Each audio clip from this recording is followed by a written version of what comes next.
Galera, o teatro é super importante. É isso que eu quero perguntar. Qual a importância do teatro na vida de uma pessoa comum? Do cara ser um... Vou deixar o Jorge dar... Depois eu dou a minha versão. Por favor, cara. Bom, boa noite a todos aí.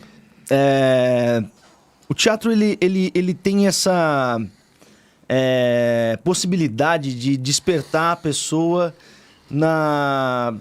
a se conhecer mais, né? Então você passa a ter consciência da sua respiração, a consciência do seu espaço, consciência da sua voz, consciência de como as pessoas, né, te veem, né, diante de determinados comportamentos. Você passa a ser um observador de si mesmo. A nossa metodologia ela é muito ligada ao teatro oriental. E a filosofia oriental, né, tanto o budismo quanto até outros estudos, eles falam muito sobre esse observador interno, né? Então, quando a gente estuda teatro, quando a gente estuda as artes cênicas, esse autoconhecimento de si mesmo, você não agrega apenas para o ator em cena, mas para o atuar na vida, né? A atuação na vida. Todo dia a gente atua, né? A gente sabe que você não conversa assim na hora de você tomar um café. Claro, claro. Então você tem a sua persona radialista aqui, a sua persona podcast.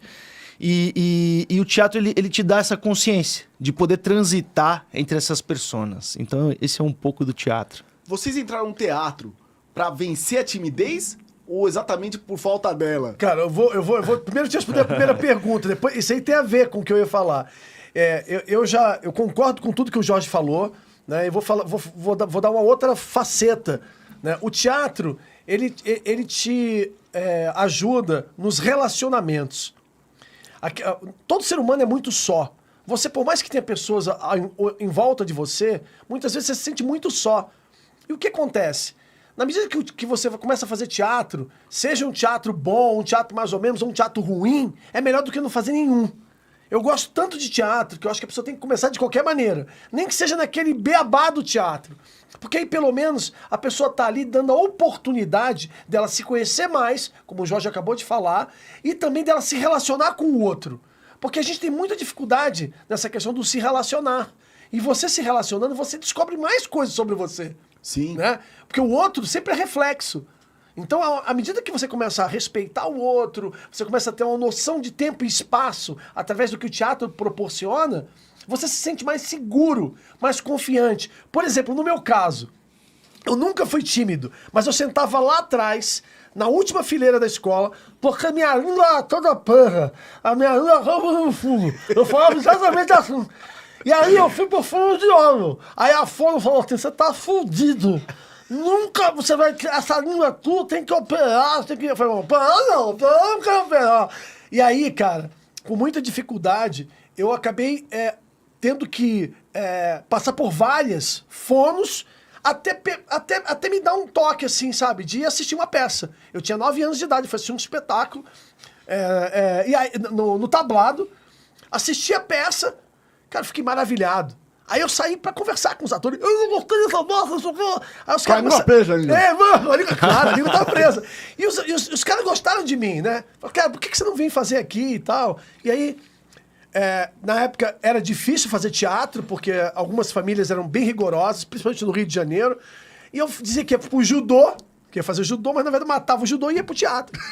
Legal, hein, E aí cara? comecei a fazer amizades lá dentro, entendeu? E conforme eu comecei a falar, a língua começou a soltar.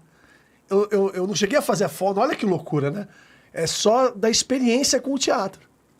Então, com 13 anos, eu já não tinha mais a língua tão presa.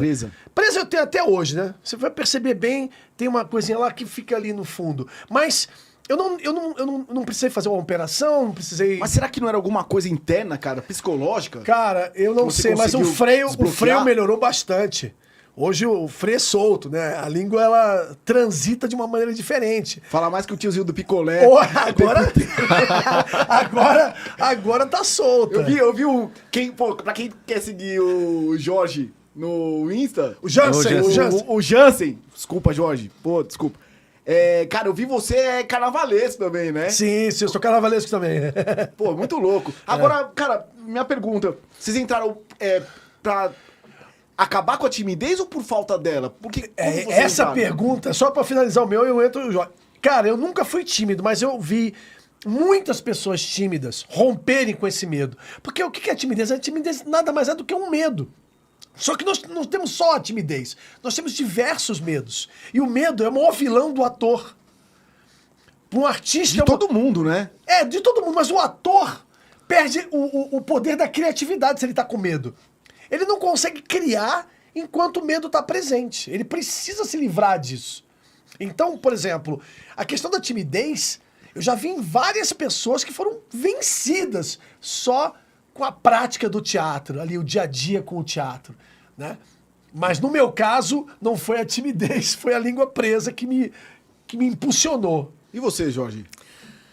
A minha história é interessante porque, assim, eu brinco que quando eu fui atrás do teatro, eu gostava de uma menina, eu tinha uns 11 anos. E aí eu ficava louco com aquela menina da escola e tal. E aí eu fui atrás dela porque ela fazia um curso de teatro. Aí quando eu cheguei lá, ela não tava mais. E aí eu comecei a fazer teatro. E aí me apaixonei pelo teatro. Fui atrás dela, atrás de uma paixão, fiquei apaixonado pelo teatro. E o teatro, ele teve vários momentos, assim, né? É engraçado porque sobre a pergunta que você falou da timidez, é uma coisa que, assim, não necessariamente o ator não seja uma pessoa tímida. Muitas vezes você vai ter ótimos atores que são tímidos. Exatamente, né? Tem isso. A Denise... Como que ela chama? É comediante, incrível. Denise Fraga? Denise Fraga. Denise Fraga é um exemplo de uma pessoa super tímida. De você que for, né, você chegar perto para conversar, ela ficar toda, né, Tensa. retraída, tensa. E em cena é uma pessoa super viva, super solta. Mas aí entra aquela questão que eu falei.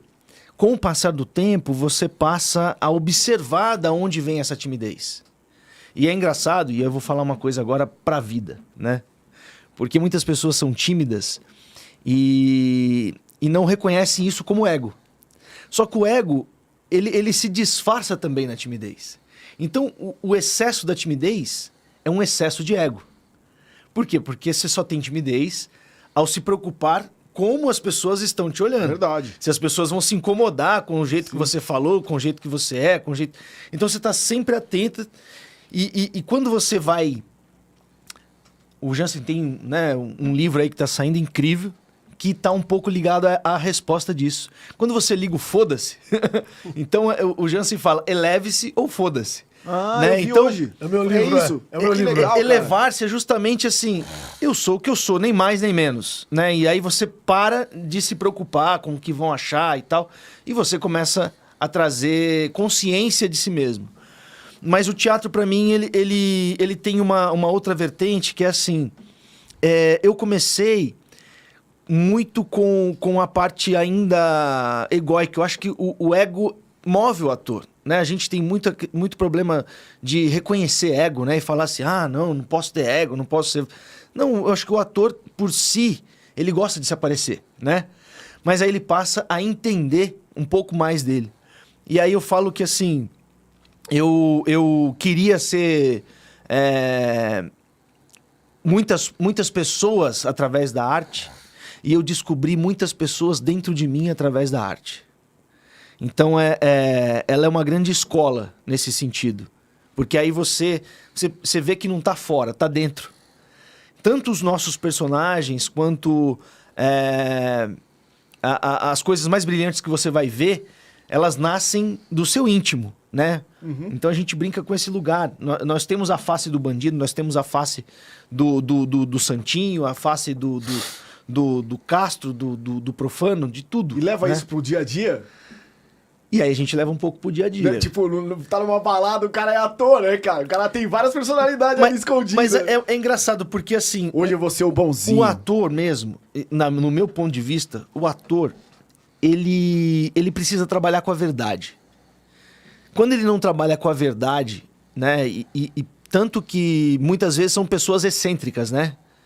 Pessoa mal educada. Às vezes ela tá num dia difícil, ela não vai fazer questão de ser legal. Então o artista tem essas Por excentricidades. isso que a galera fica, puta, esse Exato, cara é mal mal, é. né? E às vezes- autógrafo pro cara, o E aí cara você me fala, olhou. nossa, mas eu conheci ele, o cara é tão legal, É, tem, né? tem que ser bonzinho todo dia, Exatamente. né? Sorrindo. Meu, nem o sol brilha todo dia. É, verdade. Então, o ator, ele é muito ele, né? E quando ele não é assim, né?